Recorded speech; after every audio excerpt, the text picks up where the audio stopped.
Hello everyone. Latest. Okay.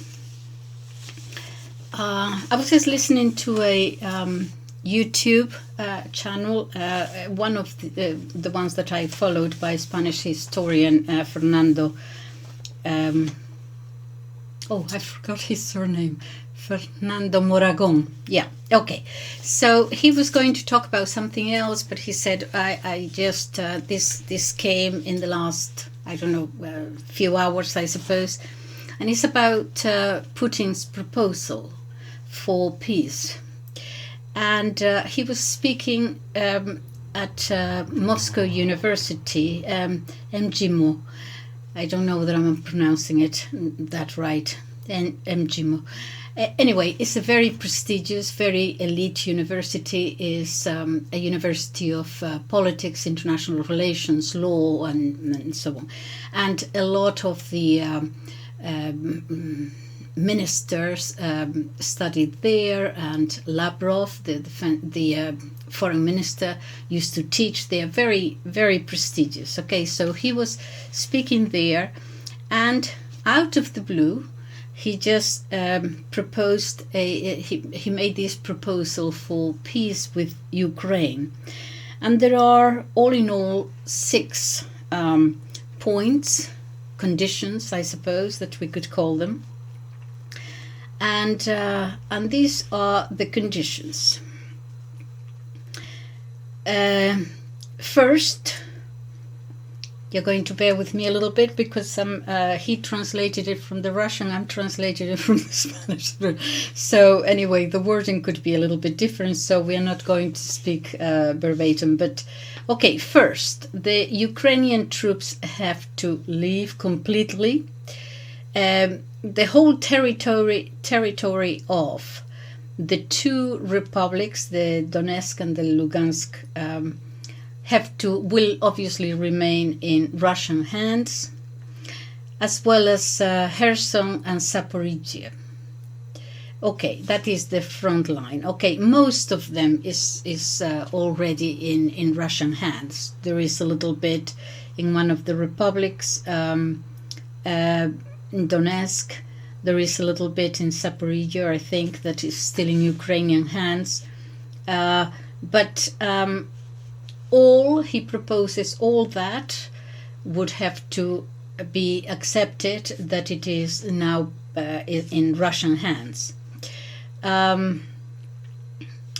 But he actually leaves to Ukraine. He leaves Odessa.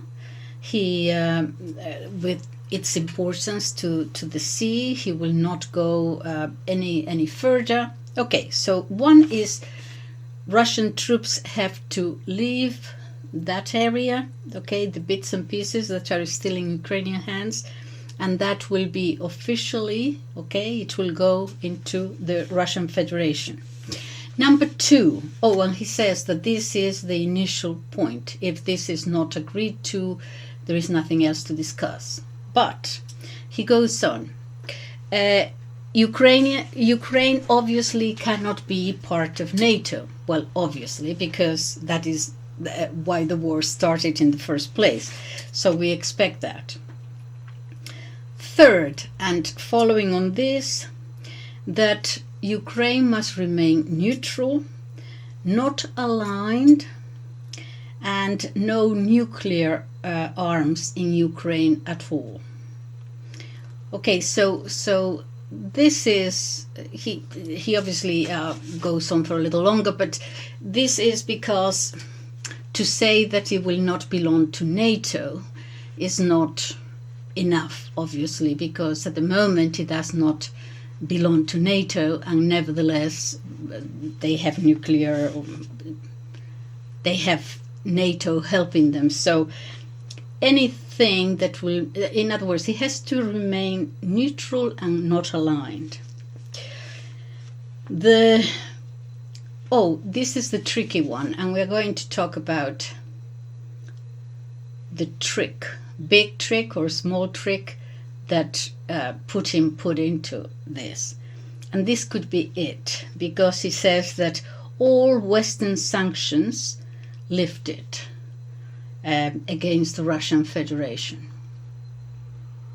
We're going to talk about that because he obviously knows that this is not going to be accepted. He probably does know that.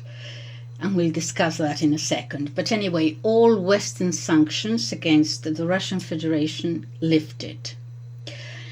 The status of Crimea, Sebastopol, the two republics, Kherson and Zaporizhia must be registered as part of the Russian Federation in all international treaties. Going to talk about that too. And the sixth, that if rejected, future agreements will be different. They will not be the same as these ones. I think he means probably will be harsher. Yeah. So, okay, so let's talk about this, because you see there is a meeting now of the G7 to talk about this, and there is also this peace meeting with Zelensky and other nations in Switzerland. Okay, now this meeting in Switzerland with Zelensky is not, it doesn't look as if it's going to be very successful. A lot of people are not going, so it's and the countries that are sending someone are sending sort of very much middle level, lower level, not quite the janitor and his mate, but I mean, it's this very bureaucrats in the foreign service and so on. So it seems as if it's, most countries are not attending. Okay, so what is happening here is that by this element of surprise means, first of all, that he might have won a point in that the discussion now in the media is going to be mainly about these proposals. So whatever is going on in the GC7 or is going to go on, and the one in Switzerland is probably going to be eclipsed a little bit. Okay, so so because of this element of, so I'm reading my notes, so forgive me, but this element of surprise is probably going to catch a few in the West a little bit flat-footed. But Zelensky has replied, and he said, of course, it's inadmissible, no way, and he's practically shouting, this is an ultimatum, he says.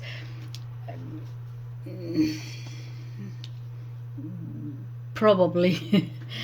But I mean, when he says, for example, that Russia has to leave everything and go, and Ukraine has to go back to the 1991 borders, and he put this through parliament, and it was enacted into law, and so on. That is also an ultimatum, I suppose, but never mind about that. Okay, so in the troops have to retire.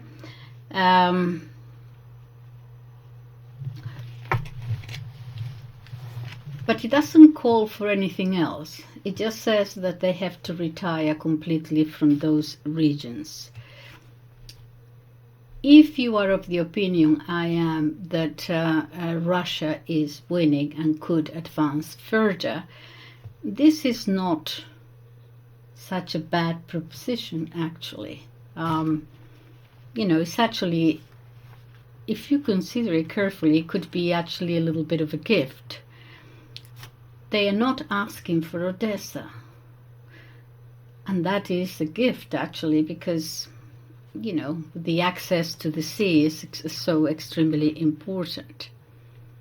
The problem is who, even if they agreed, even if the president of Ukraine would agree, the problem is, and this is also in the, talk, who will sign it, because officially, Zelensky's mandate as president has expired, and one could argue you cannot negotiate with him, not because you want to be nasty about it necessarily, but because you see for future treaties and things, a future president could say, no, the president who signed this was not officially the president of the Ukraine.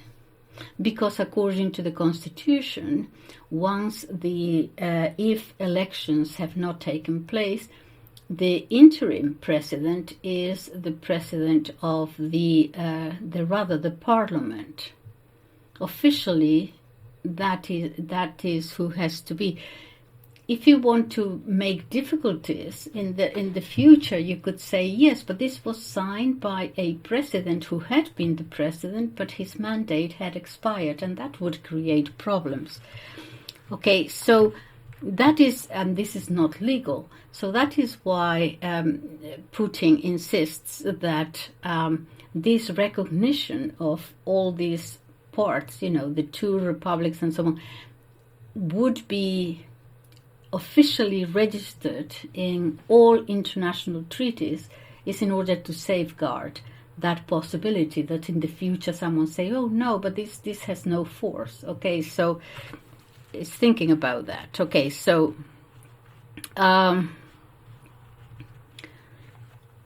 this historian says, another president could possibly, a person who's thinking about a sensible president who's thinking about where his country is at the moment. This is the opinion of this historian, Fernando Moragon, that a sensible president would probably say, yes, okay, having considered continuing the war, and perhaps Russia taking more land and so on. And it doesn't seem, especially keeping Odessa and everything, it doesn't seem such a raw deal, the situation being as it is. Okay? But, okay. The no NATO, that is obviously natural, we would expect that. Okay? And the no nuclear arms, obviously, because they have to insist, because you see, if the Americans put the nuclear arms there are 5 minutes from Moscow, so obviously that couldn't possibly be accepted. And the fact that it has to remain neutral and so on. Okay, and not only that, but not aligned. That is the important thing. Okay. But he's not asking even for the disarmament of the Ukrainian army. He's just saying that they have to leave those little bits and pieces of that territory that is still in Ukrainian hands, that's it. But he's not asking for the disarmament of the Ukrainian army. So they can continue. All right. And here we come to the thing, the trick. I don't know whether that is the right word, but anyway, up to a point here, I would say that he's even magnanimous, actually. But here is the point about the sanctions, because the West will never, I don't think ever, accept the lifting of the sanctions. There were about 16,000 of them, I think, the last count. Because accepting that would be accepting that Europe has invested in injuring itself. And not only that by Western sanctions, Australia, Japan is also included there. They're going to say no, because that would mean that everything had been an absolute failure with the sanctions. but it could be a little bit of a wink to the European people, to the European citizens, in that, look, if you take away all the sanctions, okay, all the problems inflicted by your leaders on your economy would disappear, okay? No brutal economic crisis and no, the problems with the energy next winter and so on. You would continue to have cheaper energy, because at the moment what is happening is that, for example, India and China, they are selling Russian oil. They just changed the label, made in India, and they are actually making a mint out of all this, obviously increasing the price tremendously. Okay, so perhaps the energy supplied from Russia to Europe, they would continue to sell it at a lower price, obviously. The United States is obviously not going to accept this, because I think I covered this before. For the US, it wasn't, Ukraine against Russia. It was a way of using Ukraine to debilitate Russia, as we know, okay? But also to make Europe more dependent on the United States. So you can see that, for example, the gas that they have, many countries are getting it from the United States. A great increase in price. So the United States is benefiting there. Also, the selling of arms. So Europe pacified, Europe in peace, perhaps would not be buying so many weapons or having to buy them at the rate they have to do so. Also, perhaps European companies would not necessarily now leave to go and establish themselves in the United States because of cheaper energy. So the thing is that the United States is actually winning economically because of this war, with the effect that it has had with all these sanctions on Europe. And it's not only gas, actually. I mean, the influence, the European leaders, for example, dismantling European agricultural policy, which was always so important. The whole thing about the European Union, it was, the agricultural policy. Well, especially cereal. Now they have to import it from the United States, and Russia was providing it very, very cheaply. So. In trade, obviously this is benefiting, this is nothing new, is benefiting the United States a lot. Okay, so the US is obviously going to say no way. But also the European Union, it's going to follow the United States, because they are globalist, and so they're going to say no also.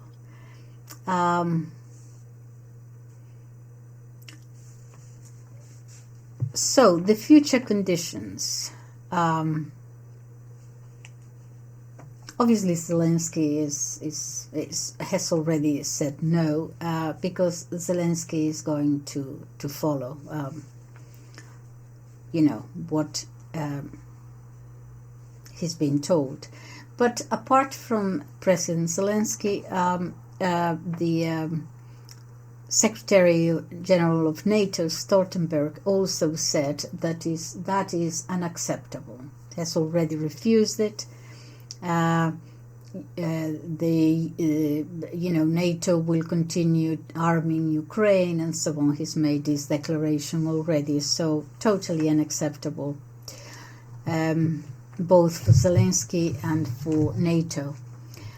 Now, the vice president of the Duma in Russia, that is the lower house, and the vice president, I have a video about him from a few months ago, Peter Tolstoy, yes, the great-grandson of the author Tolstoy.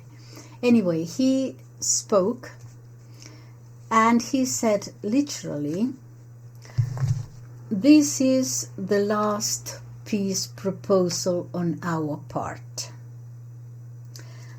And I don't know whether it is an ultimatum or a warning, but this is, he continues saying, "The next one will be a proposal of capitulation for the Ukraine, on the part of the Ukraine. Take this now, because the next one will have to be unconditional surrender later."